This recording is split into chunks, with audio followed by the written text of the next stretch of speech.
Thank you, Brother Maurice. Christopher, Reverend Christopher, why don't you come to the front and have yourself a seat up here? Always great to see the young ministers that come out and support and doing great things. And we're going to ask our former First Lady, Ms. Patty Blagojevich. We want to say thank you so much for coming. If you have to step out, you certainly understood, and we appreciate you, and we appreciate Governor Rod Blagojevich, and we thank him for his service. Give her a loving round of applause.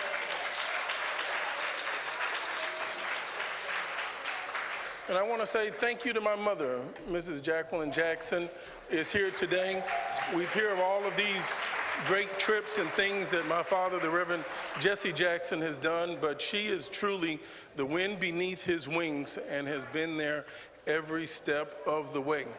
I want to thank the Stone family and the Ramirez family for having the character, for having the integrity, for having the courtesy and the respect to come back 20 years later to honor my father just with the recognition for the difference that he's made in their lives. And that's not usual and that's not common for those soldiers. You know, just like you can have some black police officers, but then they'll get blue on you real quick. You got some soldiers that I've seen my father pick up, and then they'll tell you they're red, white, and blue, and they don't know what Reverend Jesse Jackson was over here for. Let me give you a case in point, very specific. When we went to get Lieutenant Robert Goodman out of Damascus, Syria, and after he was released through an ecumenical body and was placed in my father's arms, and by the time we got to the aircraft, to the jumbo aircraft to leave the country, the military generals and military police took him in the back room of the aircraft. Now this aircraft is so large you can throw a football on it. This is the one you move tanks and buses on. They put him on a uniform, and that's the last I ever saw the man. And when Ronald Reagan asked him, anything you want to say to Reverend Jackson, he said, I want to thank my government for all the work that they've done. It's a cold game out here. And then I just had to stop and reflect upon the work that my father has done over the years on these hostages. And when we went to Iraq and got 400 people out, and then went into Kuwait City after we left Baghdad, and then when we went into Damascus, Syria, and went into Tripoli and Libya, and into the Gambia, and into Cuba, and Ecuador, and Nicaragua, trying to go to war-torn parts of the country, and on into Chile, the man is absolutely remarkable.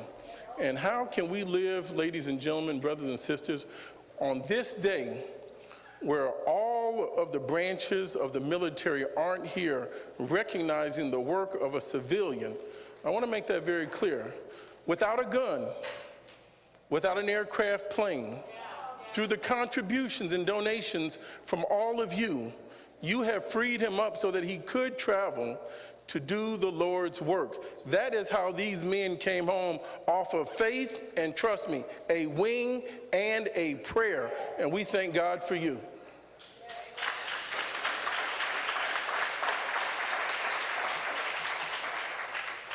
I'm going to have a detour in the program because my very special friend is here today.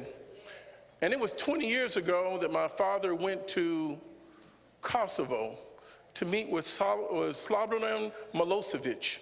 And he was on the Macedonian border when these young men were taken out, and they were in Bosnia and Herzegovina, and our governor was able to translate to help with this impasse.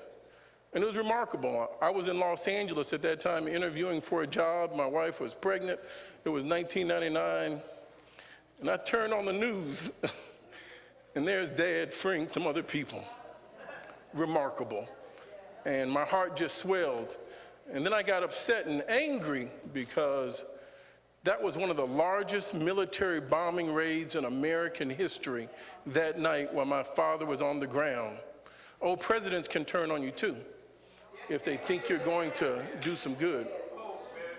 But moving right along, but that's what he did abroad. And Jesse Jr., I'm so glad to see you here. Give my brother a round of applause.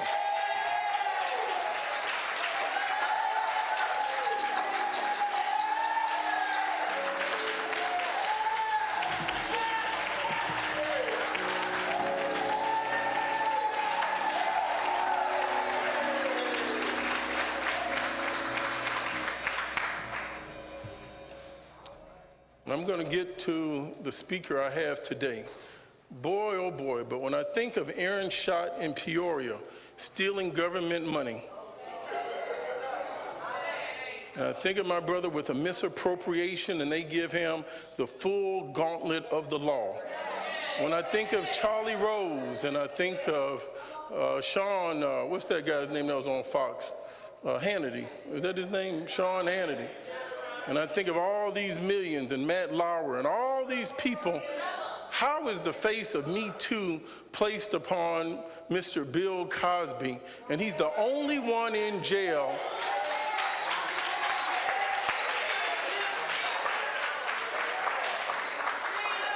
All the shareholders that had to pay all these claims, his was private funds with a grown person. Something's wrong. They will take your honor and away from you in your dignity. When I think of James Brown in handcuffs, and I think of Michael Jackson in handcuffs, something's wrong. And now I see, I'm not calling anybody a pedophile, but they seem to hang together, don't they? They all seem to know each other. And obviously sex trafficking isn't a big deal in this country. When you got the owner of the New England Patriots, they've gone from sex trafficking all the way over to he was just simply engaged in prostitution. It was illegal and it's wrong, and the NFL has never said a word. Why do I say this to you, brothers and sisters? A, because we have a platform and we're free, where we can speak our mind and tell our truth. And I appreciate you, my lovely sister, Santita. And when more of us speak up and speak out, our race will go forward. So please, don't tell me about the personal indignities that you have suffered if you aren't willing to come out to be a part of a collective solution so we can fix the problem and not fix the blame. Stop waiting for your child to be denied access to a job. Stop waiting for your child not to get their summer intern. Stop waiting for your contract not to be approved. Come out and help. You can't be this selfish.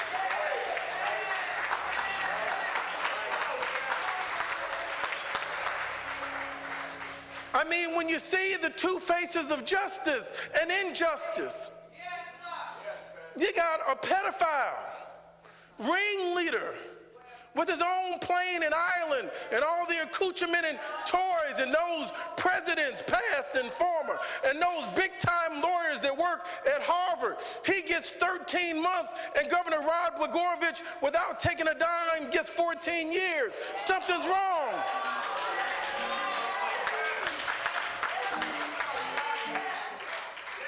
So I know I've made some people uncomfortable, and that's good because you might have made me uncomfortable.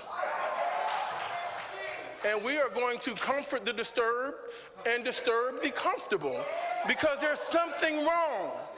And I'm tired of people in this generation with their resumes and their Facebook posts and their blogging and their analysis of everything. And those that are fighting on the front ends for racial justice, they're making us to be, must be racially imbalanced. And why are we on the defense? Why don't your children speak up? Why haven't you told your children the truth about what happens?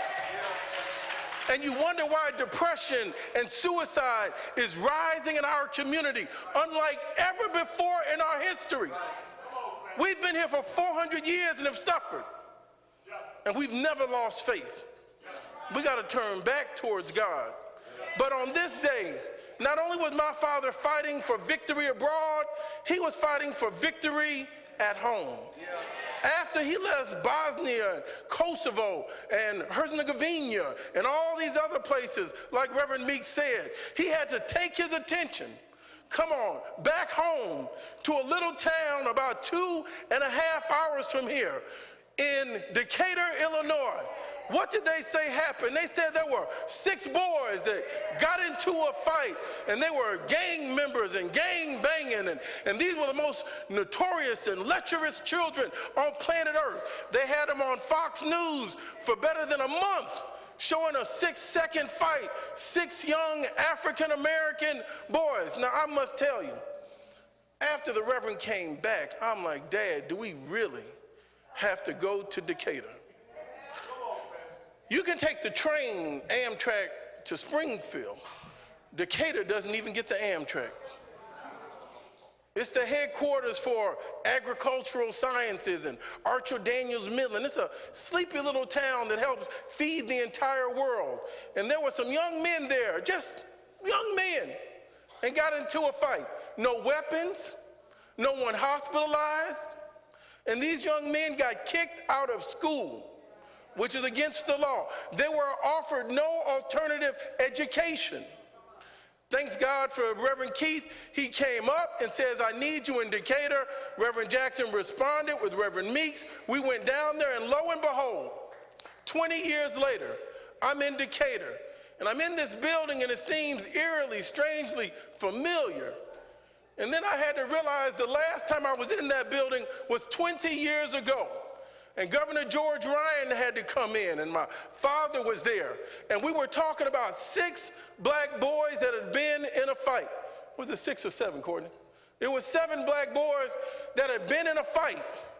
But this time when I'm sitting in that building, I'm in the school board room. I'm sitting on the desk. I see a sign with a name on it for Reverend Courtney Carson. One of the children that got kicked out, expelled, that was denied education, is now a graduate of college, is now a minister, is now a husband, is now a father, and is now the vice president of that same school board that kicked him out. I bring you the Reverend Courtney Carson, my friend and my brother.